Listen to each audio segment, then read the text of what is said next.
Hi everyone, welcome back to this series of PMP practice questions, ideal for preparing for your PMP exam and also for passing your exam. This is a whole bunch of great questions, scenario based, just like you'll see on the real PMP exam. But in particular, these ones are waterfall questions as well. Sequential, step-by-step project management that you will still see in the real world and you will still see on the PMP exam, even if it is combined with some of the agile stuff, and the agile stuff is a little bit more prominent these days. Waterfall is still very, very important. We've got 10 questions in this little section. It's going to be a whole bunch of fun. Let's get into it. Question 1 in this section, or 91 overall if you've been following from the beginning. The project customer approaches you as they are worried that the project is not delivering fast enough. You review the project schedule and cost so you can see how the project is tracking. The actual cost is $648,000. Okay, so actual cost, 648, great. The earned value, so that's what we've actually delivered, is 601,000. The planned value is 629, so 629.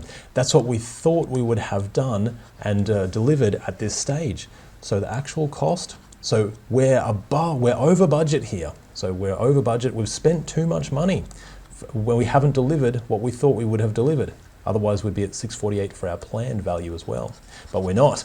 So 601 is our earned value. So that's what we thought, that's what we've actually delivered. That's what we thought we would have delivered, and the earned value is what we've actually delivered. So we're way behind.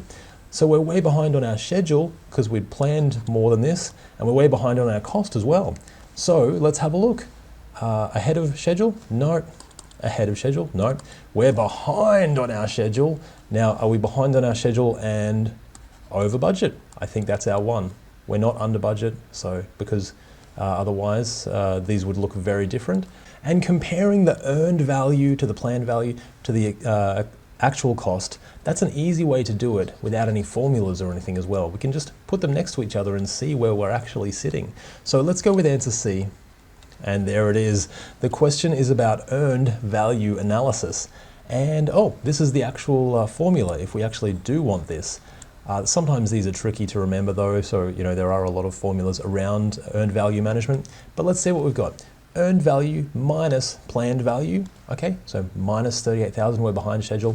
Earned value minus actual cost. Okay, that's not too hard to remember. Is minus 28,000. So we're over our budget, we've spent too much. Page 261 under earned value analysis. All right, that was a good one to start off with. How did you guys go? I thought that was pretty good. Let's see what we've got next. The people and resources involved in your project are currently costing a large amount of money, and your project sponsor comments about it frequently.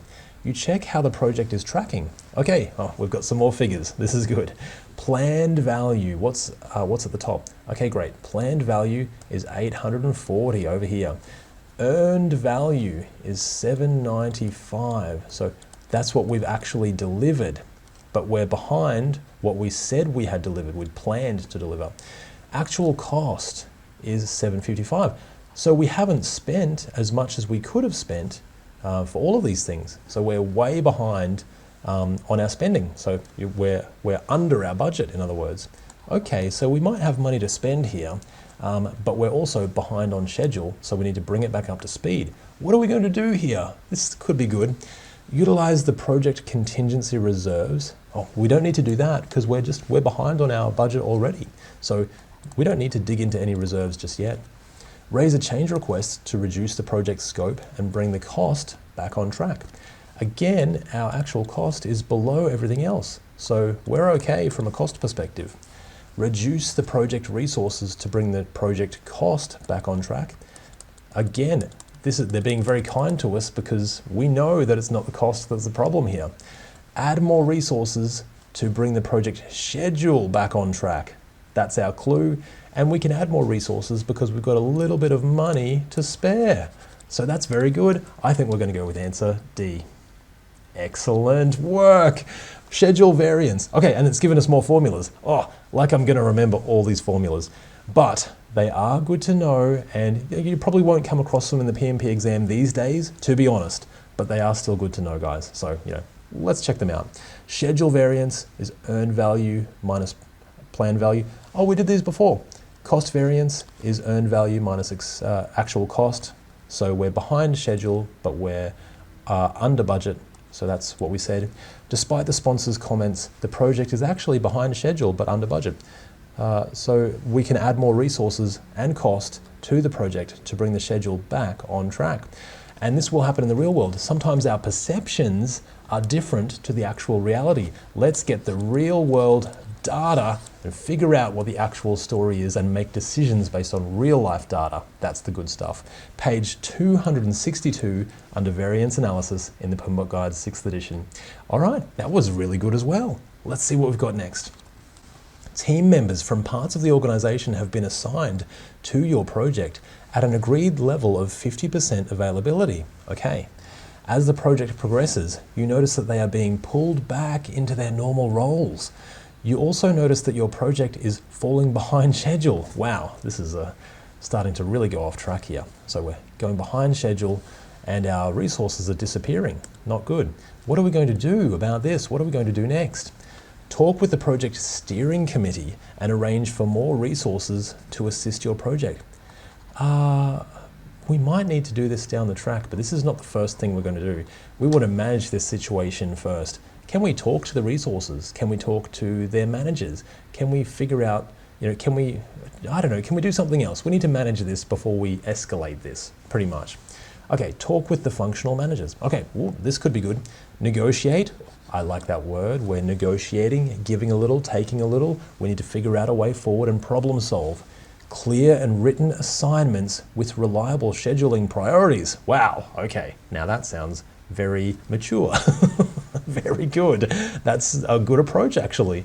So we're going to get this in writing, written assignments, who's working on what, with reliable scheduling. So can they actually not work Monday and Tuesday? Okay, let's put them on Wednesday and Thursday instead. Let's make it reliable. Let's write it down. I think this could be our one. Raise a risk to project delivery and assign it to the functional managers. A risk is something that happens in the future. This has already happened. It's more of an issue. So we're not going to go with this one.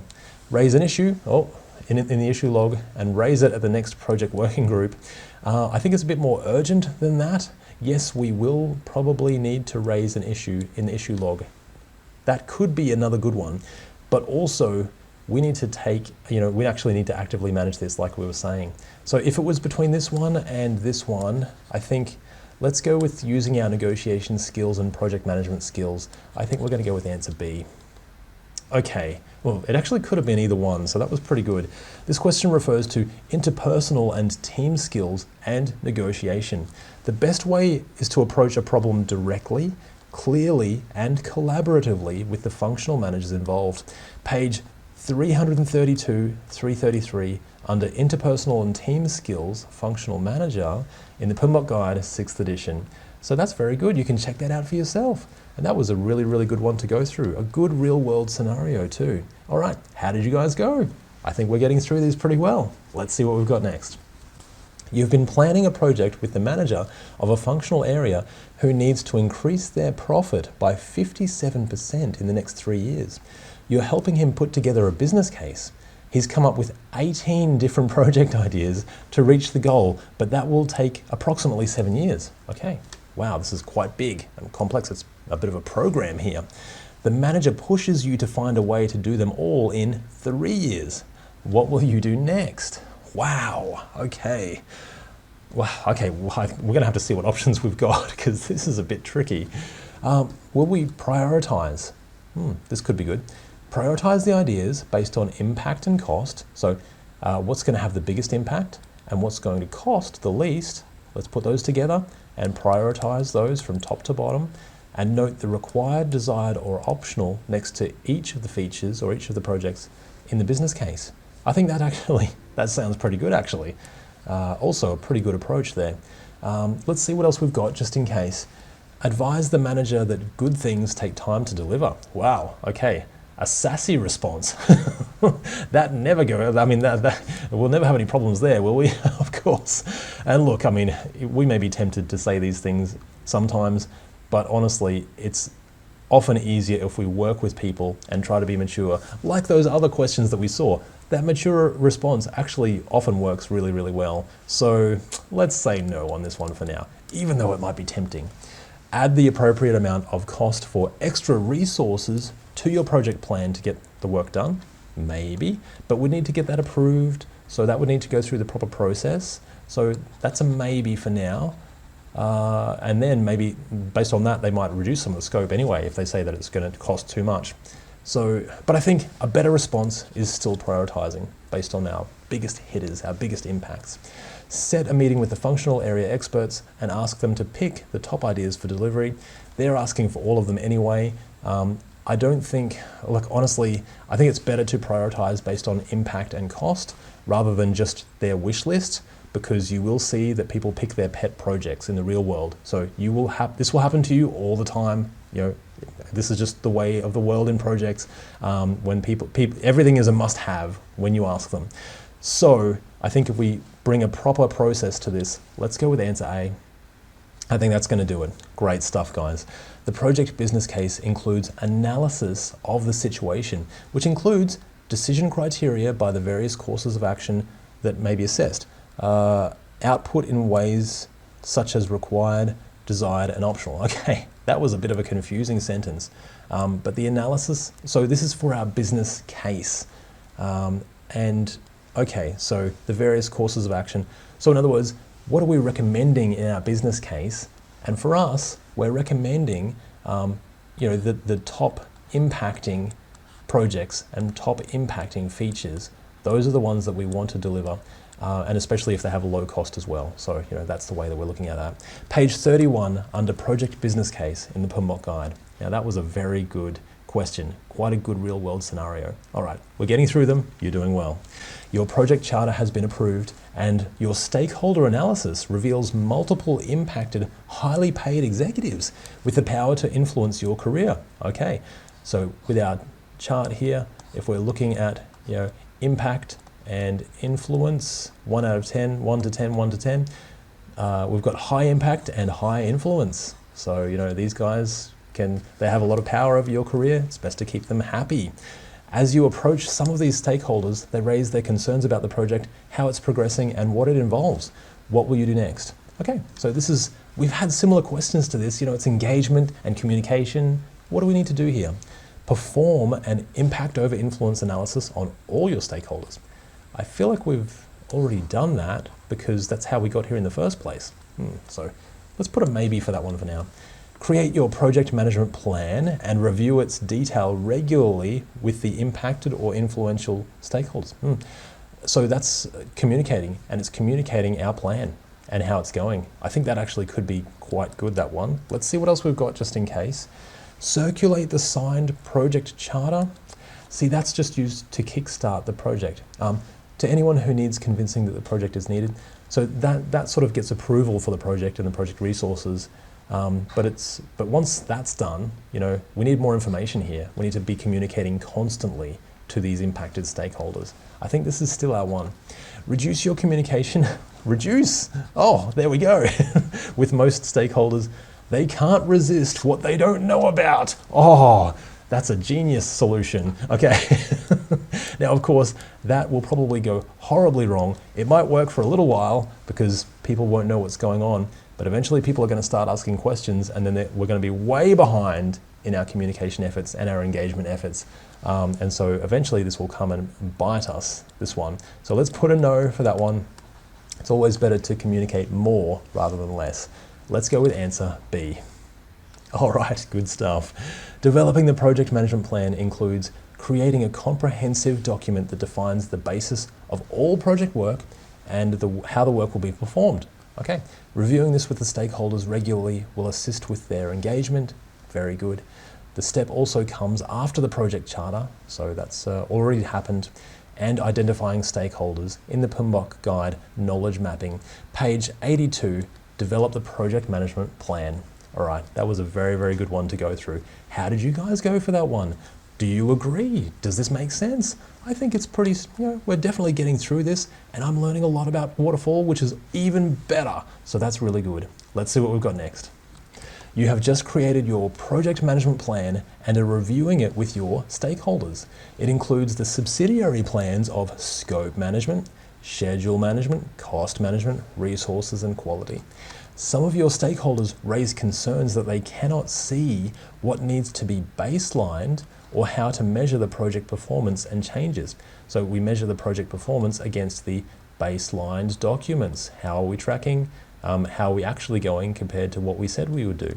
Exactly like that planned value and earned value, exactly like that, what we said and what we saw before. So this is quite good, another real world example.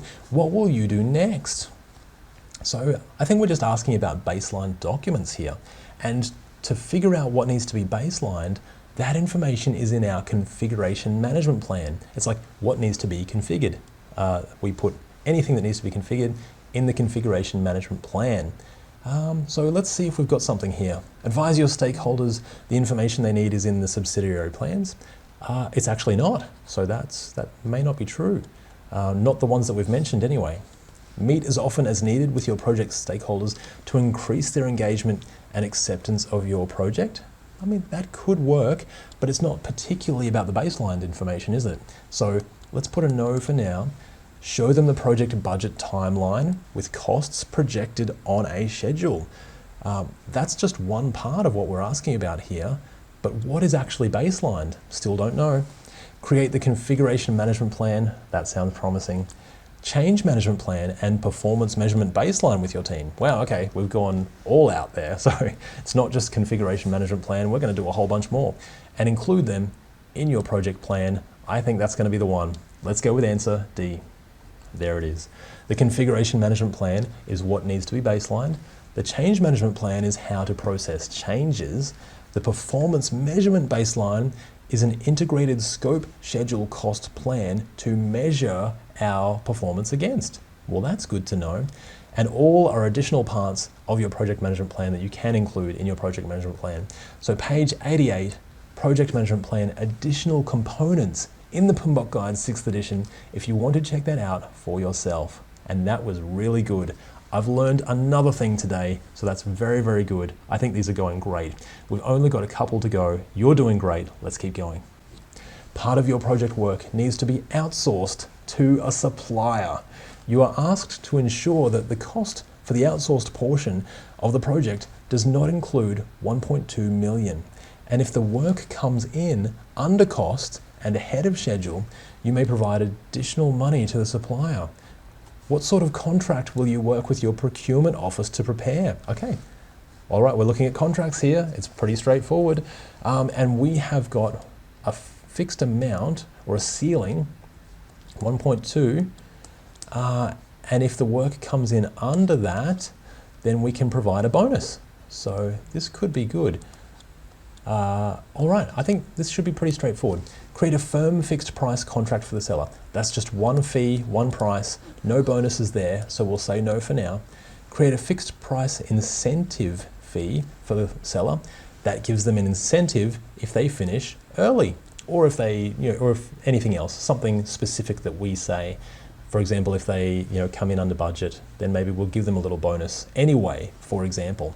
So fixed price plus an incentive fee, yes, that is probably going to be our one. Let's see what else we've got. Create a cost plus fixed fee. That's just a fixed fee, probably not for us at this stage. Cost plus award fee, that also could be it, because that's just the cost of the item plus an award fee. But the award fee can be just subjective. It's like whether we actually like it or not, whether we're happy. Are we happy? Then we'll award them a little bit extra. But that's very subjective. It's usually not set out in stone if they deliver under cost and ahead of schedule. So I think for this one, a bit more solid, fixed price incentive fee. Let's go with answer B. All right, good stuff. Fixed price incentive fee contracts include financial incentives tied to achieving agreed upon metrics. So we've pre-agreed on these. And a price ceiling is set where all costs above the price ceiling are the responsibility of the seller. So that really does match what we want. Cost plus award fee is based on a broad range of subjective factors instead. And I just realized if it's their cost, it could very well go above 1.2 million, which is not what we want, but the fixed price incentive fee has that cost ceiling. So that's exactly what we need. Page 471 under contract types, really good stuff in the PMBOK guide. And we've only got 3 to go. You're doing a great job. How did you like that question? I thought it was really good. I love that procurement stuff. Let's see what we've got next. You take the completed scope to your project sponsor for them to accept. The project sponsor advises she cannot accept the deliverables as she doesn't know the outcomes of testing and whether the scope met her requirements or needs further changes. What will you do next? Okay, all right, so quality testing outcomes may be here. Set a meeting with the project sponsor directly to address their concerns. That's pretty good. We know that we need to work collaboratively and directly. That's the approach that we take. That could work. Let's see what else we have though. Review the requirements traceability matrix and show the sponsor how each requirement is met by project scope. That could work, but what we're asking here is she doesn't know the outcomes of testing. So this is a high maybe, because you will have some testing information in the requirements traceability matrix, but more in the work breakdown structure dictionary actually. Let's put a low maybe on this one for now. There's probably a better option. Review the quality report, that sounds promising, together with your testing leader, also sounds promising, and note which items may need change requests, if any. So if we're talking about quality and testing, I think this is probably going to be our one. Review the change requests for the project to show the sponsor whether any corrective actions needed to be made. That is probably a good action, but again, for quality and testing, this is our best one. Let's go with answer C. And there it is. The quality report includes corrective actions, recommendations, including rework, defect, bug repair, 100% inspection and more, and the summary of findings from the control quality process. Perfect to review to show the sponsor the state of the deliverables before they accept them. So, did they all pass? Well, then we should, it's probably better, easier for them to accept. This report may also be the basis for change requests if some of them didn't pass those tests, for example. Page 296 under quality reports in the PMBOK Guide 6th edition. Well done. How did you guys go for that one? I thought that was pretty good as well. But you know what else is pretty good? Last 2 questions out of a total of 100. You've done an incredible job, amazing job. This is it, last 2. Let's get to this. Multiple unforeseen events have happened that have set your project behind schedule, and in trying to bring it back on track, you have spent a considerable amount of money. Now the project sponsor has threatened to stop the project unless they can see how much money the project will cost by the time it is finished. What will you do next? So how much is the project going to cost at the end by the time it's finished, based on any changes? This could be another one of those formulas that we need to know actually. Let's see what we've got. Perform a reserve analysis on the remaining contingency and management reserves. Good answer, but not for us because we need to see the total cost of our project, total cost. Create a project estimate at completion and compare it to the budget at completion. Our estimate at completion, that sounds very promising. We're estimating what the cost is going to be at the completion of the project. I think that's exactly what they're asking for actually. So that's a high maybe for that one. That's probably a yes. Create the to complete performance index with your team to meet your project goal. That's, I'm trying to remember, but that's more of like a percentage, or it's like, how likely are we to meet the goal, or, it's similar to like the cost performance index, for example. Are we way over cost or are we way under cost? I can't exactly remember it, but that's definitely not what we're after. We want a solid figure for this, so that's a no. Review the cost performance index. Oh, well, same thing, to see how the project cost is tracking. Again, we want a solid figure. Let's go with answer B. And there it is. As the project progresses, the project team develops a forecast for the estimate at completion, EAC, which may differ from the budget at completion, which is what we originally started with, based on the project performance. If it becomes obvious that the BAC is no longer viable, the project manager should consider the forecasted estimate at completion instead, and we'll use that going forward. Page 269, control cost, cost forecasts, and 264 under forecasting. In the PMBOK guide, 6th edition, and well done, you made it. We're at the last question. How good is that? 100 waterfall questions. What an amazing achievement. Your project plan includes an estimate of how long the project will take via a project schedule, how much it will cost, and the resources that will be required. The project sponsor believes the project can be done with around 34% fewer resources. And you know what? This is going to happen in the real world every time. You're going to see this a lot. It's human nature to want more things for less money, of course, which will save them money and keep their area within their own budget, so they have their own budget pressures as well. What are we going to do next? Dismiss the sponsor's comments as uneducated and proceed with your plan as is. Now again, we need to collaborate here. We can dismiss people's concerns. We can force our way through, but there will be implications or impacts to our project down the track that we may not like because now the project sponsor is not on side, is not on board. So let's say no for now. Reduce the resources in your project plan so the project can meet your sponsor's expectations. So that's doing what they've asked, but that's going to impact our project. So we need to know what the impacts are actually going to be. Let's put a low maybe on that one for now. I don't really like it. Create a basis of estimates with your project team and review this with your sponsor to agree on a way forward. I like the reviewing bit and agreeing on a way forward, definitely. Basis of estimates. It's like, so, okay, what do we base our estimates on? What are our assumptions here? So maybe we're assuming that we need all of these people, and if we show that to the project sponsor, then that will help them understand why we've put the costs that we've put. So that's a high maybe. I think that's actually quite good. The basis of estimates. So we're just showing them that information, making it transparent for them so they can see and understand. That could work. Raise a risk to your project delivery in the risk register, and if the plan goes ahead with fewer resources, we could do that as well. Certainly we could raise a risk. Will that help us manage it right now?